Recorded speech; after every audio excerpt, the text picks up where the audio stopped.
Hello commandos, welcome to Bioments classes online. और P block elements में हम लोग बात कर रहे हैं हैलोजेंस के बारे में।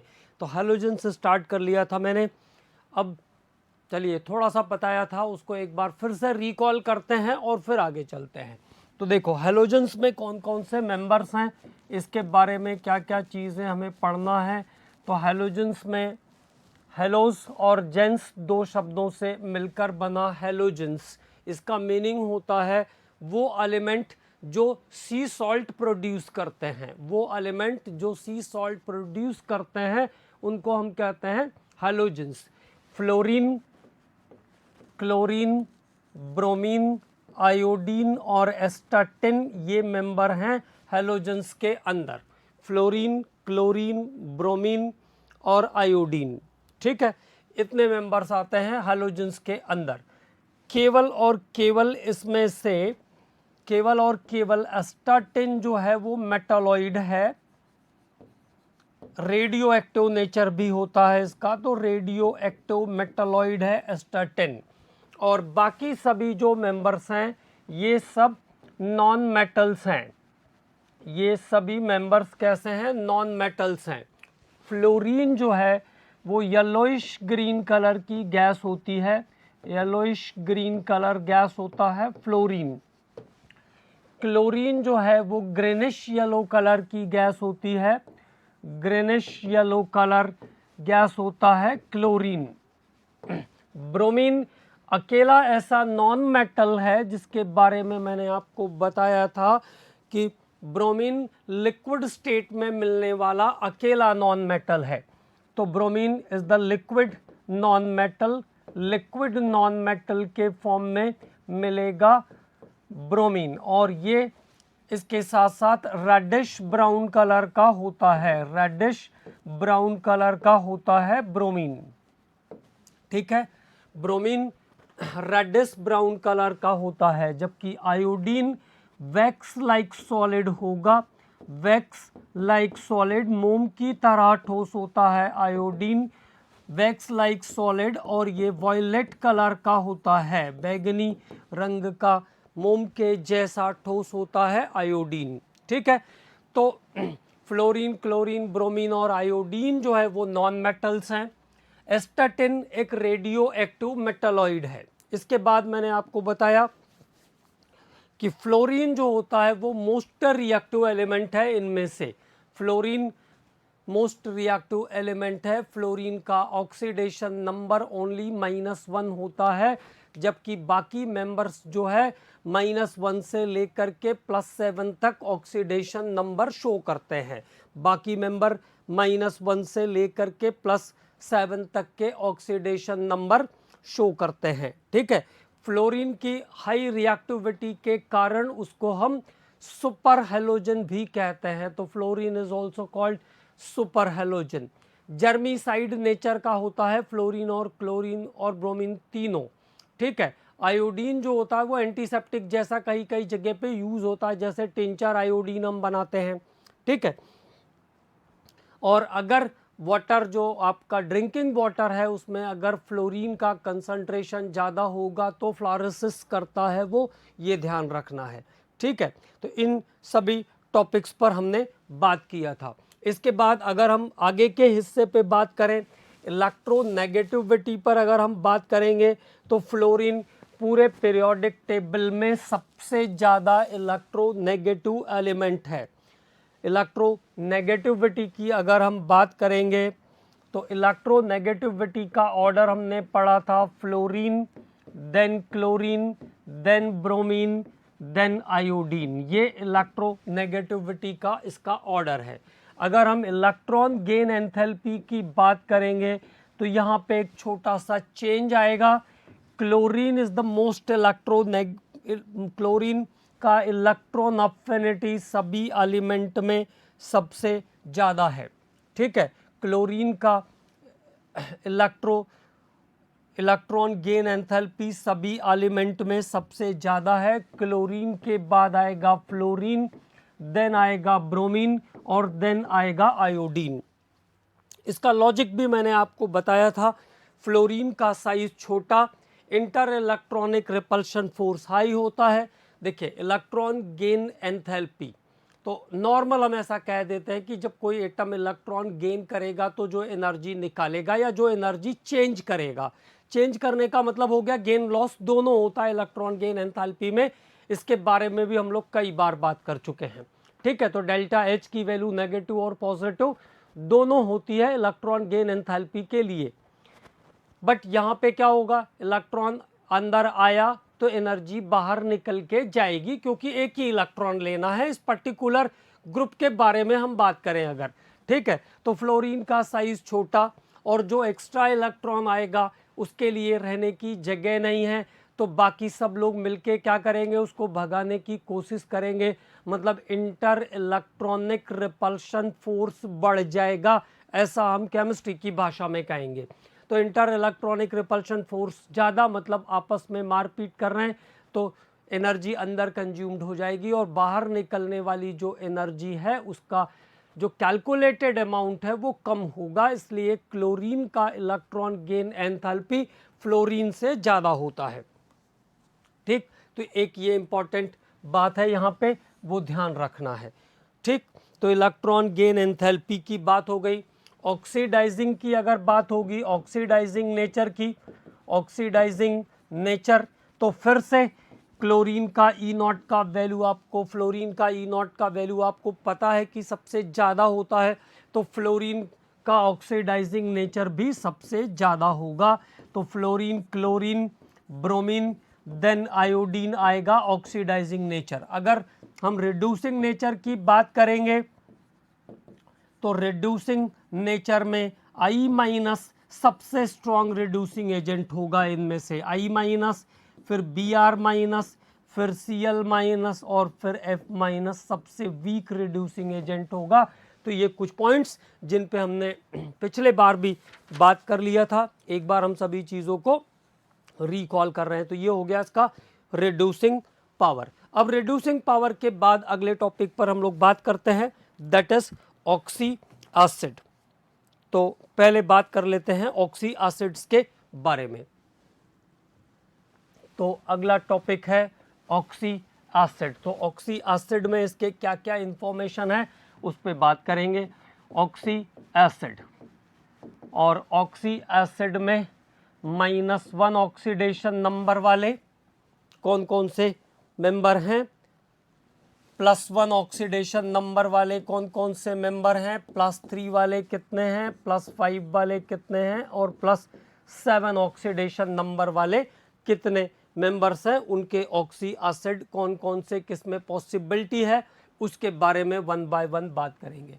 तो देखो -1 में फ्लोरीन के 2 ऑक्साइड आते हैं, F2O एक हो गया और O2F2, OF2 और O2F2, sorry, there is OF2 and O2F2, OF2 and O2F2, और इन दोनों को हम ऑक्सीजन फ्लोराइड कहते हैं, ये ध्यान रखना है। ऑक्साइड नहीं कहते हैं, ऑक्सीजन फ्लोराइड्स हैं ये, because electronegativity of fluorine is more than oxygen, क्योंकि फ्लोरीन की नेगेटिविटी ऑक्सीजन से ज़्यादा होती है, ठीक है। तो OF2 और O2F2 फ्लोरीन के 2 ऑक्साइड है।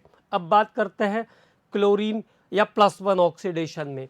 तो +1 ऑक्सीडेशन में तो फ्लोरीन को आना ही नहीं है, ब्रोमीन, क्लोरीन का ऑक्साइड आएगा इसमें Cl2O, और एक ऑक्साइड आएगा ब्रोमीन का Br2O।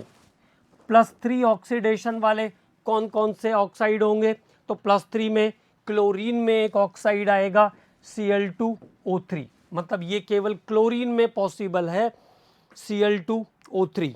+4 में +4 ऑक्सीडेशन भी एग्जिस्ट करती है, तो +4 में कौन से मेंबर आएंगे उसकी बात कर लेते हैं। तो +4 ऑक्सीडेशन नंबर में क्लोरीन का एक ऑक्साइड आएगा, ब्रोमीन और आयोडीन के भी ऑक्साइड आएंगे +4 में, ClO2, Br2, ClO2, Br2, और आयोडीन का जो ये ऑक्साइड है +4 वाला वो है I2O4, I2O4, मतलब डायमेरिक एग्जिस्टेंस में रहता है, इसलिए ऐसा लिखेंगे। अब +5 वाले जो ऑक्साइड हैं वो फिर से सभी में आ जाएंगे फ्लोरीन को छोड़कर। तो +5 में, अच्छा +5 में केवल एक ही आएगा आयोडीन का I2O5, I2O5 +5 में आयोडीन का एक ऑक्साइड आएगा I2O5। इसके बाद +6 ऑक्सीडेशन नंबर में क्लोरीन का ऑक्साइड आएगा Cl2O6,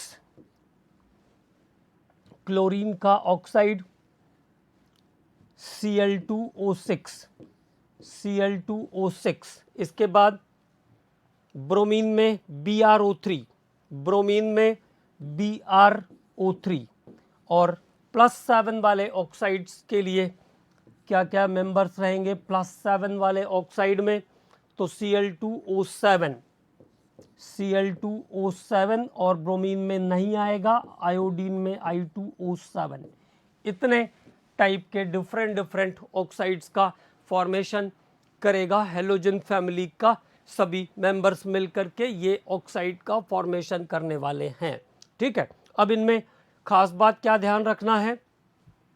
इसमें खास बात ध्यान रखना है, पहले वाले जो मेंबर्स हैं उनमें ऑक्सीजन का ऑक्सीडेशन नंबर पॉजिटिव है। पहली बार OF2 में ऑक्सीजन 2 पॉजिटिव पे है, O2F2 में ऑक्सीजन 1 पॉजिटिव पर है। तो पहली बात क्या खास बात ध्यान रखना है, यहाँ पर ऑक्सीजन का ऑक्सीडेशन नंबर कितना है 2 पॉजिटिव, और यहाँ पर ऑक्सीजन का कितना ऑक्सीडेशन नंबर है 1 पॉजिटिव, और फ्लोरीन दोनों बार -1 पे है। ठीक है, दूसरी इंपॉर्टेंट बात इसमें यह ध्यान रखना है कि Cl2O7 जो ऑक्साइड है, Cl2O7 उसका एसिडिक नेचर सबसे ज़्यादा होता है सभी ऑक्साइड में। ठीक है, तो Cl2O7 is the most acidic oxide. जितने भी ऑक्साइड हैं उनमें सबसे ज़्यादा most acidic oxide Cl2O7 is the most acidic oxide. Cl2O7 सबसे ज़्यादा एसिडिक ऑक्साइड है। ठीक है, अब उसके बाद अगले टॉपिक पे बात करते हैं। नेक्स्ट टॉपिक क्या है उसको देखते हैं। तो ये हुआ ऑक्साइड के बारे में इंपॉर्टेंट बातें, दोनों ध्यान रखेंगे, दोनों ही बहुत इंपॉर्टेंट है। अब उसके बाद आएगा ऑक्सी एसिड। ऑक्सी एसिड मतलब अगर इन ऑक्साइड को हम पानी में डालेंगे तो ये ऑक्सी एसिड प्रोड्यूस करके देने वाले हैं। तो ऑक्सी एसिड कहाँ कहाँ पर बनेगा उसकी बात कर लेते हैं। ऑक्सी एसिड तो पहले फ्लोरीन में केवल एक ही ऑक्सी एसिड पॉसिबल है HOF। इसके बाद क्लोरीन में, तो क्लोरीन में जो ऑक्सी एसिड पॉसिबल है +1 ऑक्सीडेशन पे उठा लेते हैं। तो अब देखो यहाँ पे तो -1 ही रहेगा। ठीक है, तो +1 ऑक्सीडेशन स्टेट पर क्लोरीन में कौन सा ऑक्सीडेशन, क्लोरीन में कौन सा पॉसिबल है HClO, HClO। और ब्रोमीन में HBrO, HBrO। आयोडीन में HIO, आयोडीन में HIO। इसको हाइपोहेलस कहते हैं कॉमनली। जैसे क्लोरीन में होगा तो क्लोरीन हाइपोक्लोराइट, ब्रोमीन में होगा तो ब्रोमीन हाइपोक्लोराइट। तो नेमिंग का सिस्टम कैसा है इसका, हाइपोहेलस, हाइपोहेलस कहेंगे इसको, है ना, हाइपोहेलस। ठीक, इसके बाद +1 वाले और इसके बाद +3। तो +3 वाले में क्लोरीन में क्या आएगा HClO3, क्लोरीन में आ जाएगा HClO3 का। तो कितना ऑक्सीडेशन हो गया 5 हो जाएगा ऑक्सीडेशन, +3 चाहिए तो HClO2 आएगा, HClO2, HClO2, HClO2। इनमें कुछ भी नहीं मिलेगा +3 ऑक्सीडेशन स्टेट में। ठीक है, हेलस एसिड कहते हैं इसको, हेलस, कॉमन नाम सिस्टम क्या है हेलस। इसके बाद +5 ऑक्सीडेशन में HClO3, HBrO3 और HIO3, HIO3। और इन सबको कहते हैं हेलिक acid. हेलिक acid, हेलिक acid common system क्या है? हेलिक एसिड। जैसे इसको आयोडिक एसिड कहेंगे, इसको ब्रोमिक एसिड कहेंगे। अब +7 वाले में देखो HClO4, इसको HClO4 और HbRO4 HiO4, HbRO4 और HiO4, इसके नाम का प्रोनाउंसिएशन कैसे स्टार्ट करेंगे? पर हेलिक एसिड, पर हेलिक एसिड, पर हेलिक एसिड, पर हेलिक एसिड। जैसे पर आयोडिक एसिड, पर ब्रोमिक एसिड, पर क्लोरिक एसिड, ऐसा इसके नाम का प्रोनाउंसिएशन करेंगे। ठीक है, तो this is about the halogen, oxy acid of halogen. ये हेलोजन के सभी ऑक्सी एसिड हैं। अब ऑक्सी एसिड में क्या बात ध्यान रखना है? तो ऑक्सी एसिड में इसका ऑक्सीडेशन नंबर ध्यान रखना है, उसका आपको एसिडिक ऑर्डर ध्यान रखना है। एसिडिक ऑर्डर जैसे क्लोरीन वाले हैं तो HClO4, then HClO3, then HClO2 और देन HOCl। ये इनके more the oxidation number, more the acidic character. Oxidation number जितना ज़्यादा होगा एसिडिक कैरेक्टर भी उतना ज़्यादा होगा। More the oxidation number, more the acidic character. तो ये इनके हेलिक, ये इनके हेलोजन एसिड्स के बारे में हमने बात किया।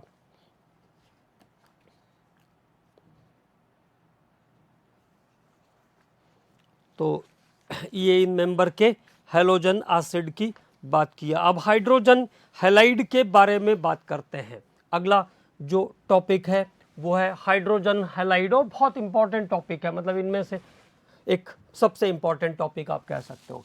Hydrogen, hydrogen halide, hydrogen halide. तो सभी हैलोजन्स जो है वो हाइड्रोजन के साथ कंबाइंड होते हैं। HF hydrofluoric acid, HCl hydrochloric, hydrobromic और हाइड्रोआयोडिक HI, ये हैं हैलोजन एसिड। इसमें से क्या क्या चीज़ें ध्यान रखनी है? HF, only HF, only HF is liquid, only HF is liquid at 19 degree centigrade, 19 degree centigrade तक HF द्रव अवस्था में पाया जाता है। 19 डिग्री सेंटीग्रेड तक HF जो है वो लिक्विड स्टेट में मिलेगा due to formation of hydrogen bonding, due to formation of hydrogen bonding, बल्कि इंटरमोलिक्यूलर हाइड्रोजन बॉन्डिंग भी कह सकते हैं, है ना, due to formation of intermolecular hydrogen bonding. ठीक है, लेकिन एक बात देखिए, HF कितना 19 डिग्री सेंटीग्रेड तक ही लिक्विड स्टेट में है, जबकि वाटर 100 डिग्री सेंटीग्रेड तक लिक्विड स्टेट में रहता है। जबकि H और F के बीच अगर केवल इंडिविजुअल की बात की जाए तो H और F के बीच हाइड्रोजन बॉन्ड सबसे स्ट्रांग होता है, लेकिन जब वाटर और HF की बात की जाएगी तो क्योंकि वाटर टेट्राहेड्रल लिंकिंग करता है, इसलिए वाटर में ओवरऑल हाइड्रोजन बॉन्डिंग, वाटर सभी वाटर मॉलिक्यूल्स की जब मिलाएंगे तो ओवरऑल हाइड्रोजन बॉन्डिंग जो है वाटर मॉलिक्यूल में ज़्यादा स्ट्रांग होती है, और ज़्यादा स्ट्रांग होने के कारण उसका बॉइलिंग पॉइंट बढ़ जाता है। HF 19 डिग्री सेंटीग्रेड तक ही लिक्विड स्टेट में मिलता है। तो HF is present in liquid state at 19 degree centigrade, 19 degree centigrade तक HF लिक्विड स्टेट में मिलेगा, ये ध्यान रखना है।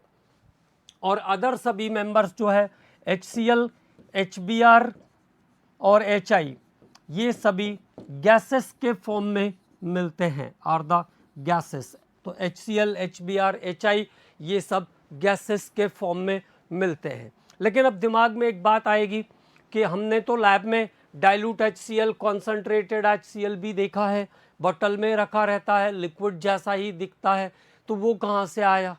तो वो कैसे आता है? HCl गैस बना करके उसके पाइप को क्या करते हैं, पानी में डाल देते हैं। HCl gas is able to form hydrogen bonding with water. HCl gas water के साथ हाइड्रोजन बॉन्डिंग करता है, ठीक है। HCl गैस वाटर के साथ हाइड्रोजन बॉन्डिंग कर लेता है, इसलिए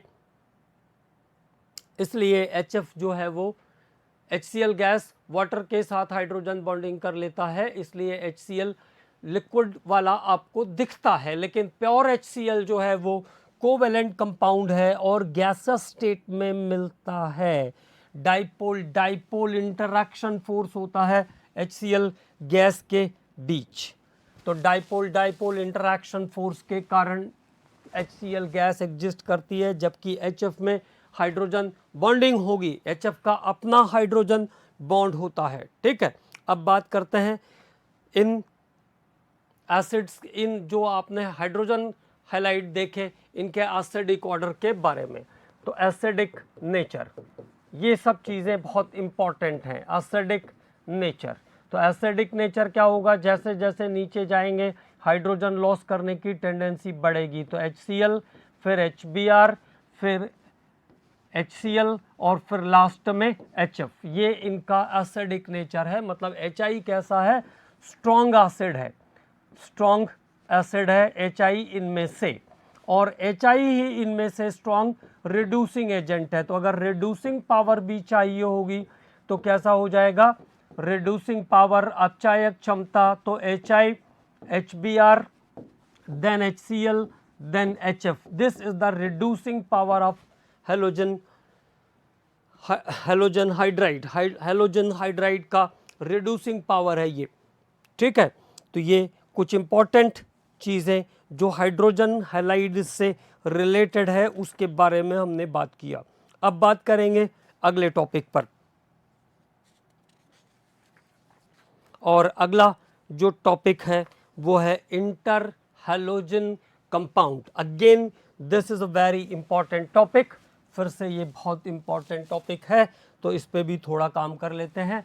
inter halogen compound, inter halogen compound जैसा नाम, इंटर हैलोजन, आपस में हैलोजन से बनने वाले जो कंपाउंड है उसको हम कहते हैं इंटर हैलोजन कंपाउंड। क्यों बनाते हैं हैलोजन, आपस में ही क्यों कंबाइंड हो जाते हैं, तो due to difference of atomic size, due to difference of atomic size, due to difference of atomic size and electronegativity, and electronegativity, difference of atomic size and electronegativity.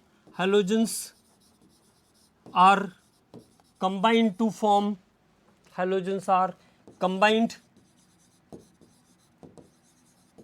to form compound. Halogens are combined to form compound. It is known as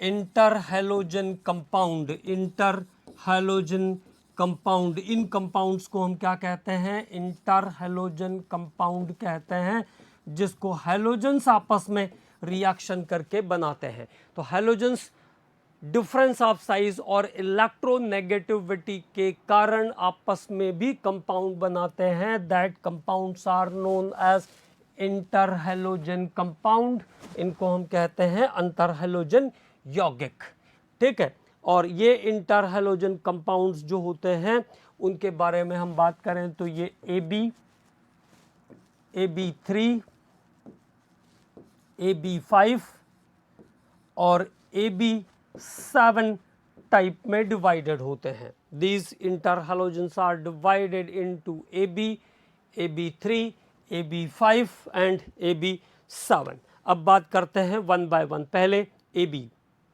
तो AB में क्या क्या example आ जाएगा, CLF,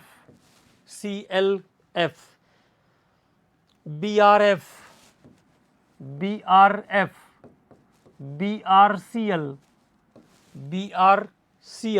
ICL,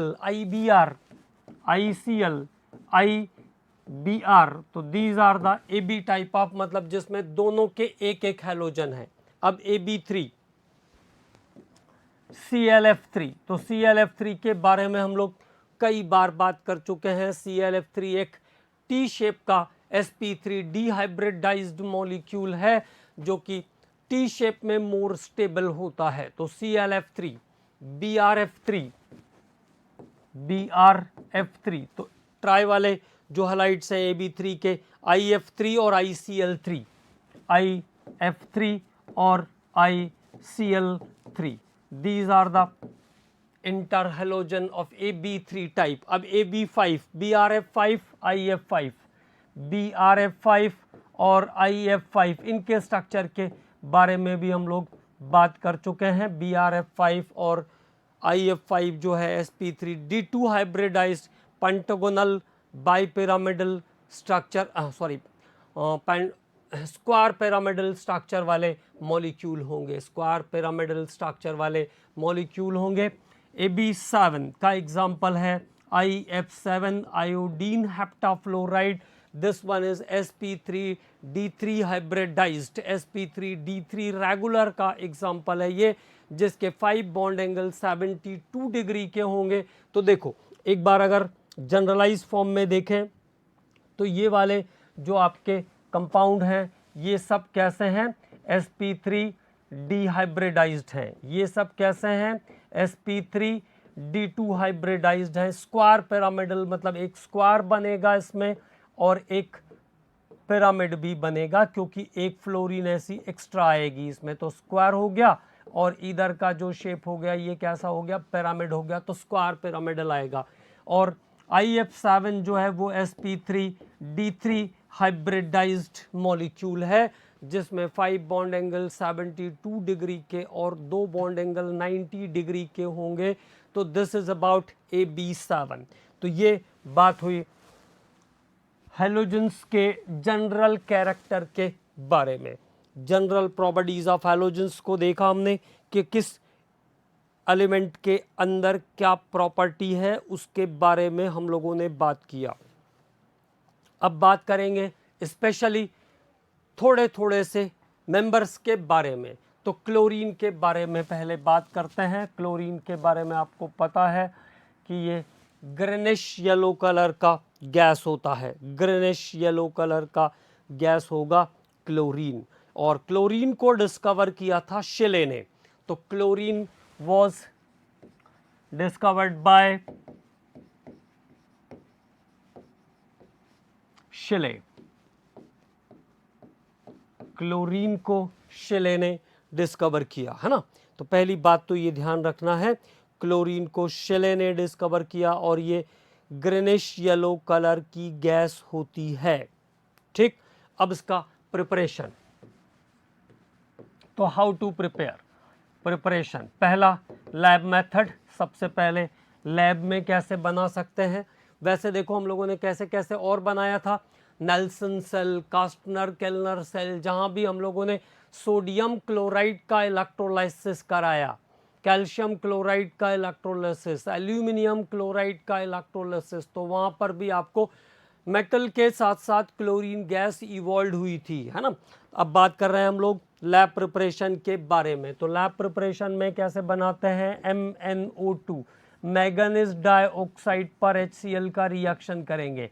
MnO2 with HCl, manganese dioxide with concentrated HCl। तो manganese dioxide पर concentrated HCl डाल दो, क्या बन जाएगा, MnCl2 plus 2H2O plus Cl2 gas evolve होगी। This is the lab method for production of chlorine. ये क्लोरीन बनाने की प्रयोगशाला विधि है।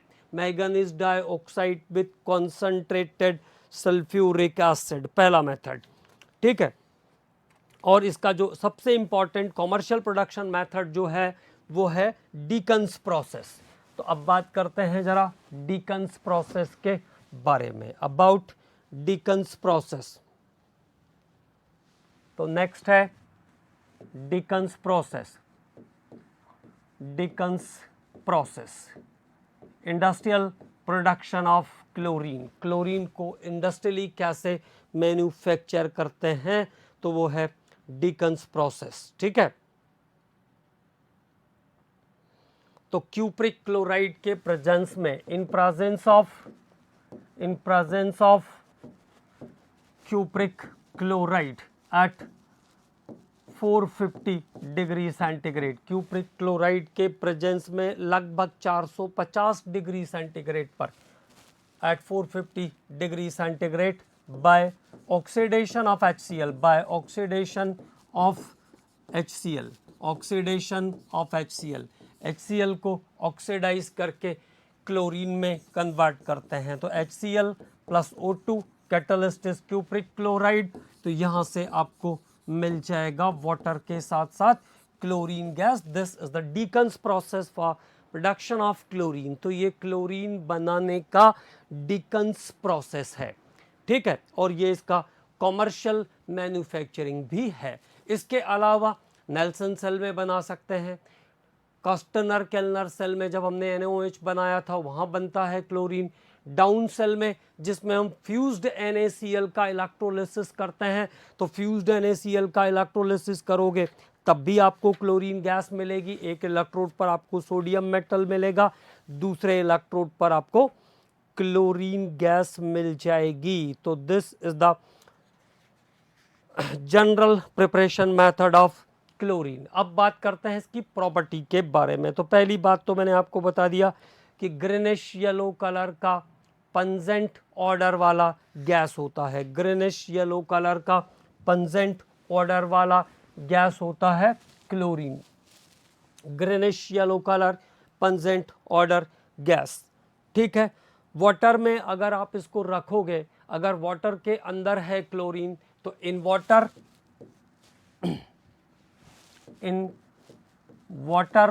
में रखे रहने पर क्या करेगा, वाटर में अगर प्रेजेंट है तो ये बनाएगा Cl2.10H2O, Cl2.10H2O जिसको क्लोरीन वाटर भी कहते हैं।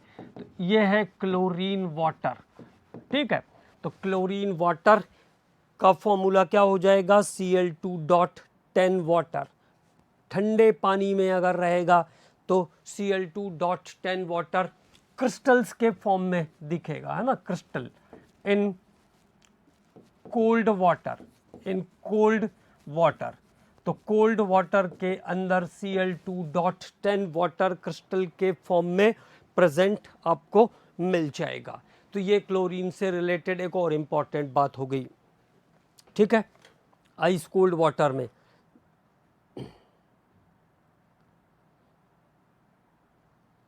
अब बात करेंगे कुछ इसकी केमिकल प्रॉपर्टी पर। तो मोस्टली हम लोग इसकी केमिकल प्रॉपर्टी NaOH में, फिर अमोनिया में, फिर जहाँ जहाँ पे इसकी इम्पॉर्टेंट प्रॉपर्टीज़ आई है वहाँ पर हमने बात किया है इसकी प्रॉपर्टीज़ पर। तो ऐसा कुछ अलग से नहीं है, लेकिन एक बार फिर से कुछ चीज़ों को हम लोग रिकॉल कर लेते हैं जिससे हमें प्रॉपर्टीज़ याद हो जाए इसकी अच्छे से, ठीक है।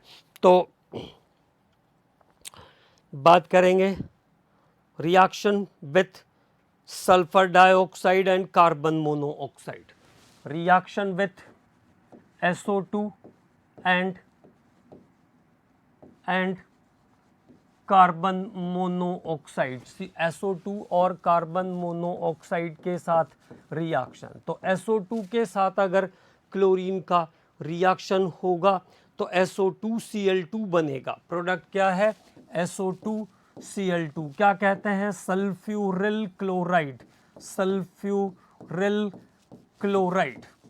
अब इनऑर्गेनिक में देखो यही सब थोड़ा सा काम रहता है कि आपको रिएक्शंस याद करने पड़ते हैं। तो सल्फर डाइऑक्साइड के साथ सल्फ्यूरिल क्लोराइड, कार्बन मोनोऑक्साइड के साथ COCl2, याद आया कुछ, फॉस्जीन गैस है ये, फॉस्जीन गैस। तो कार्बन मोनोऑक्साइड के साथ क्या प्रोड्यूस करेगा, फॉस्जीन गैस प्रोड्यूस करेगा, COCl2, it's name is carbonyl chloride. जब हमने क्लोरोफॉर्म को एयर में एक्सपोज किया था तब भी फॉस्जीन गैस बना था, क्लोरोफॉर्म को एयर में एक्सपोज करने पर भी फॉस्जीन गैस बनता है। वहाँ पे हमने फॉस्जीन को बनने से रोकने के लिए उसमें 1% इथेनॉल मिलाया था, ठीक है। तो वो वहाँ पे नेगेटिव कैटलिस्ट के जैसा काम करता है इथेनॉल। तो SO2 के साथ SO2Cl2 कार्बन मोनोऑक्साइड के साथ फॉस्जीन गैस का फॉर्मेशन करेगा।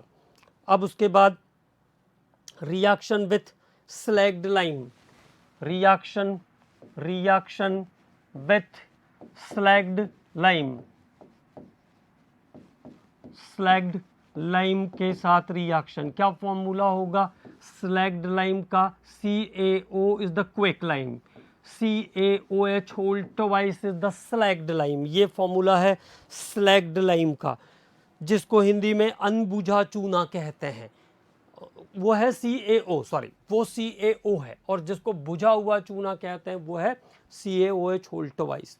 तो Cl2 का रिएक्शन CaOH होल ट्वाइस के साथ प्रोडक्ट बनाएगा CaOCl2, calcium oxychloride, CaOCl2 calcium oxychloride plus water. This is very important product, इसको कहते हैं हम ब्लीचिंग पाउडर, ब्लीचिंग पाउडर। तो फॉर्मूला ध्यान रखेंगे, this is known as bleaching powder.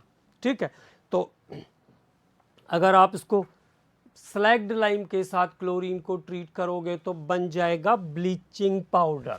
ठीक है, तो with slaked lime it gives bleaching powder. अगला रिएक्शन देखते हैं NaOH के साथ, पहले भी बता चुका हूं मैं।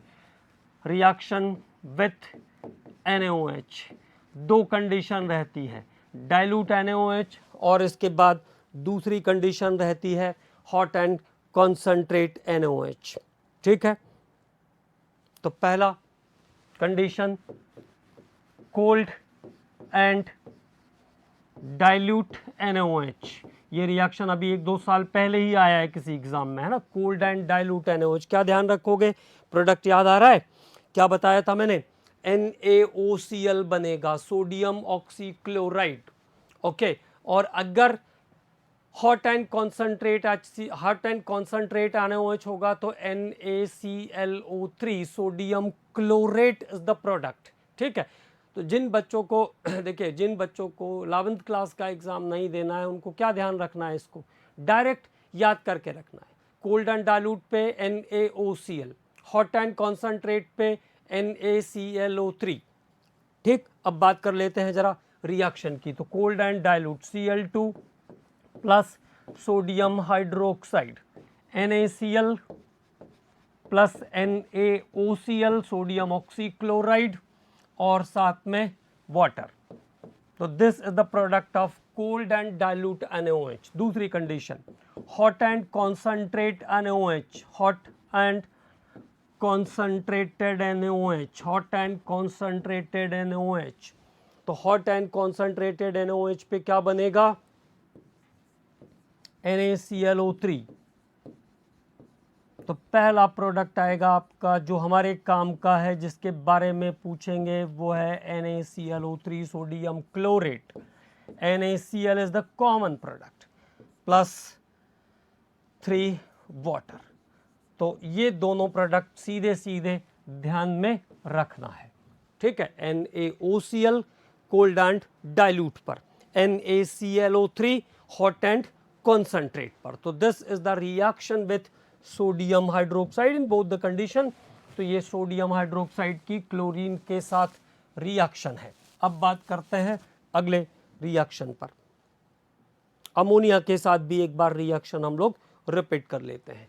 Reaction with ammonia, reaction with ammonia again बहुत इंपॉर्टेंट है। अगर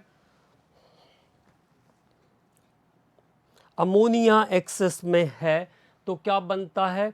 NH4Cl के साथ नाइट्रोजन गैस, NH4Cl के साथ नाइट्रोजन गैस। और अगर क्लोरीन एक्सेस में है तो क्या बनेगा? NCl3। क्लोरीन एक्सेस में है तो क्या बनेगा? NCl3। तो first condition excess of ammonia, excess of ammonia, अगर अमोनिया एक्सेस में है तो नाइट्रोजन गैस इवॉल्व होगी with the formation of ammonium chloride. ठीक है, तो बात करेंगे एक्सेस ऑफ अमोनिया।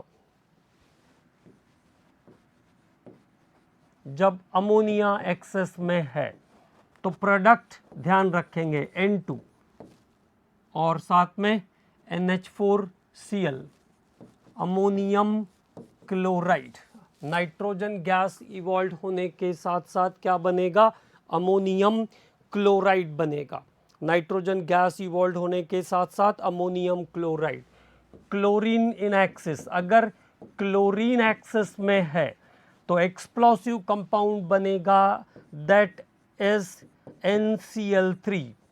तो that is NCl3, nitrogen trichloride, जो कि एक्सप्लोसिव कंपाउंड है, और साथ में HCl गैस इवॉल्व होगी। तो this is reaction with ammonia. Again करवा दिया मैंने आपको, ताकि आपको धीरे धीरे सभी चीज़ें याद हो जाए, क्योंकि ये रिएक्शंस बहुत इंपॉर्टेंट हैं। और यही एक दो रिएक्शन, ज़्यादा नहीं आते।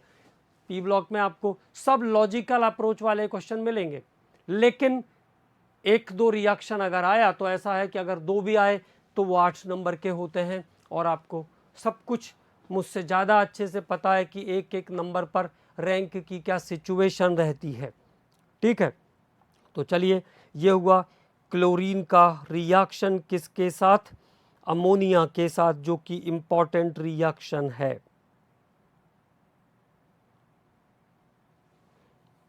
Reaction with KBr and Ki, reaction with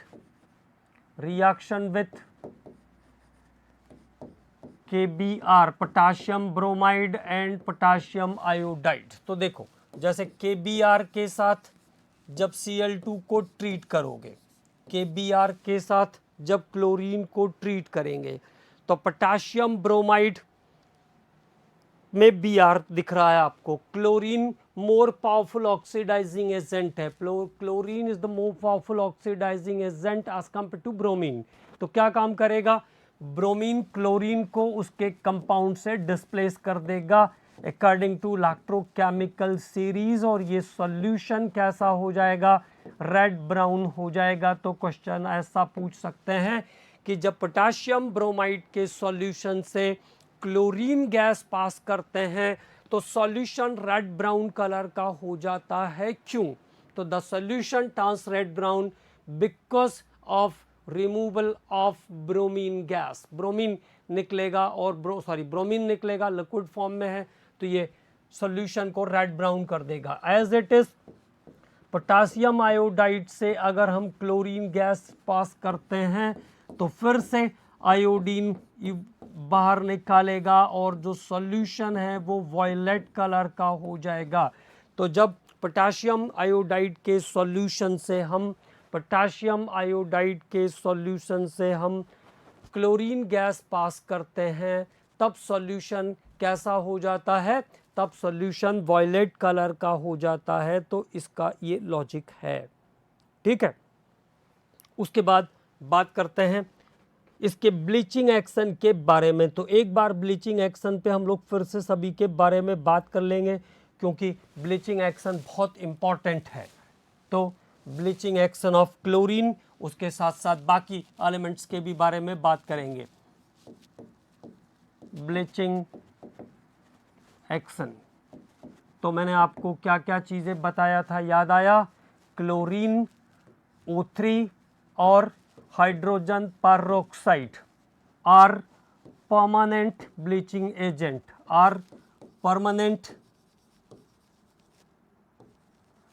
permanent bleaching agent. ये जो केमिकल हैं ये परमानेंट ब्लीचिंग एजेंट हैं,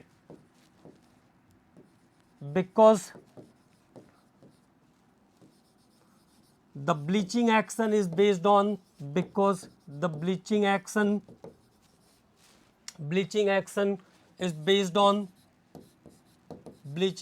is based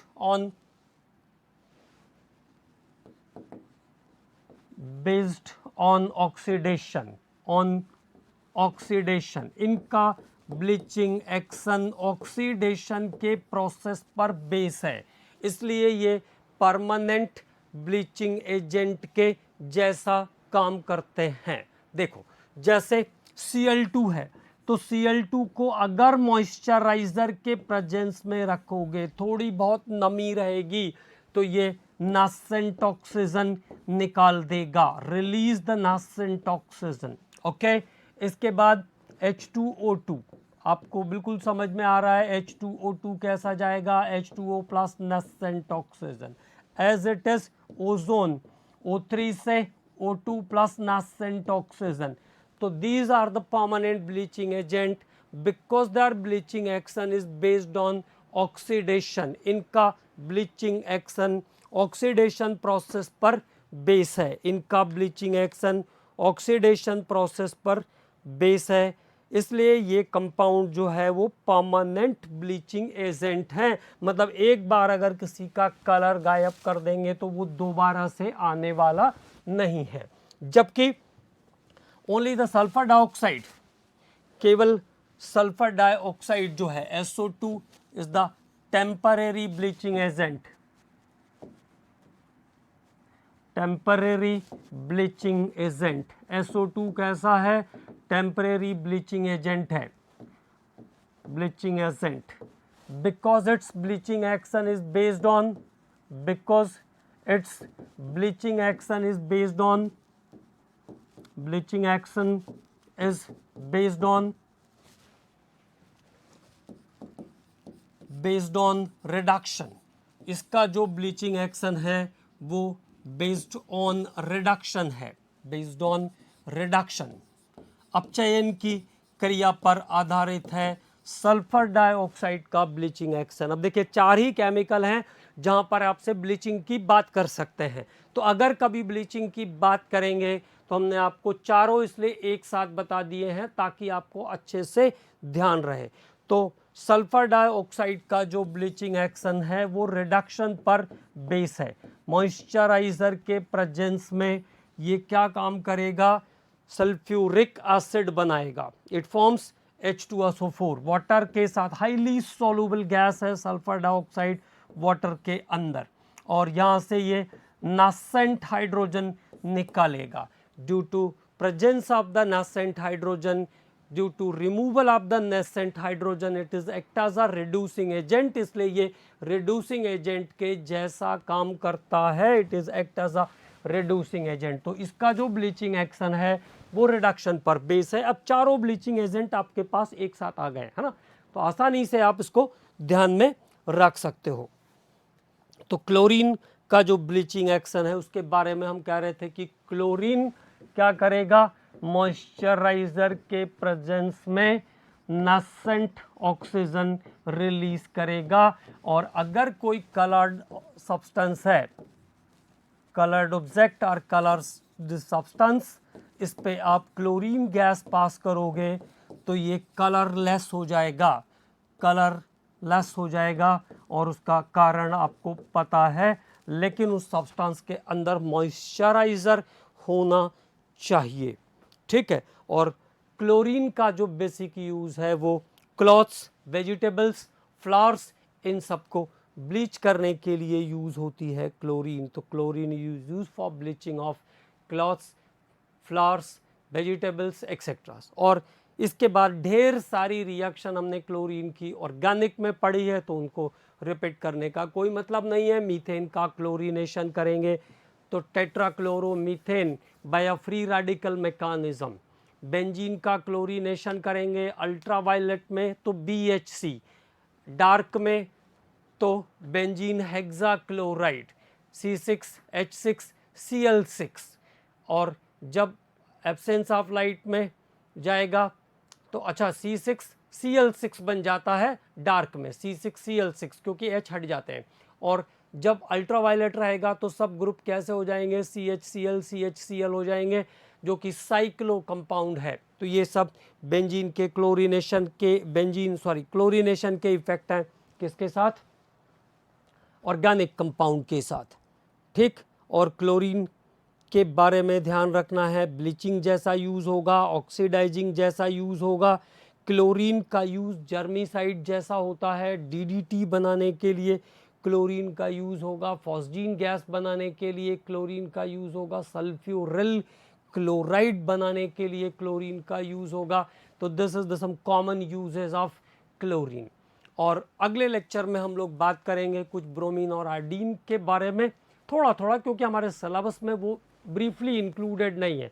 तो कुछ कॉमन इंपॉर्टेंट पॉइंट्स पे बात करेंगे और इनर्ट गैसेस वाला जो हमारा पोर्शन है उसको ख़त्म करने की कोशिश करेंगे। It means that is the I think last lecture for the P block, है ना। तो पी ब्लॉक हम लोगों ने बहुत डिटेल में काम किया है। किसी चीज़ को देखिए हमने कभी, आपको पता ही है कि किसी जो आने वाली एग्ज़ाम में चीज़ है उसमें से कोई चीज़ मैं छोड़ना नहीं चाहता, ना मिस करना चाहता हूँ, ताकि आपको एग्ज़ाम में पूरे के पूरे 45 क्वेश्चंस नोट्स में से आपको मिलने चाहिए। लेकिन अब उस नोट्स को याद करने की रिस्पॉन्सिबिलिटी है। तो देखिए बहुत सारे पोर्शन ऐसे हैं जो बहुत इंटरेस्टिंग है, वहाँ पे आनंद आता है, लेकिन जिन पोर्शन में आनंद नहीं आता है उनमें भी हमको उस तरह से जाना है जिससे कि कोई चीज़ हमें ऐसा ना हो कि वो याद नहीं हुई, क्योंकि एग्ज़ाम तो सक्सेसफुली क्लियर करना ही है। तो करना है तो सब चीज़ें पढ़नी ही पड़ेगी। ऐसा हम कह नहीं सकते कि ये एक्सेप्शन है वो एक्सेप्शन है। मैंने आपको पहले ही बताया कि आप जो काम कर रहे हैं वो खुद ही एक्सेप्शन है। 16 लाख लोगों में से 20,000 30,000 सीटें हैं, तो आप समझ ही सकते हैं कि कितना एक्सेप्शनल काम है वो। तो एक्सेप्शनल काम है तो हमको सब पढ़ाई सब चीज़ें अच्छे से करनी पड़ेगी। ओके देन, नेक्स्ट लेक्चर में पी ब्लॉक को फिनिश करते हैं।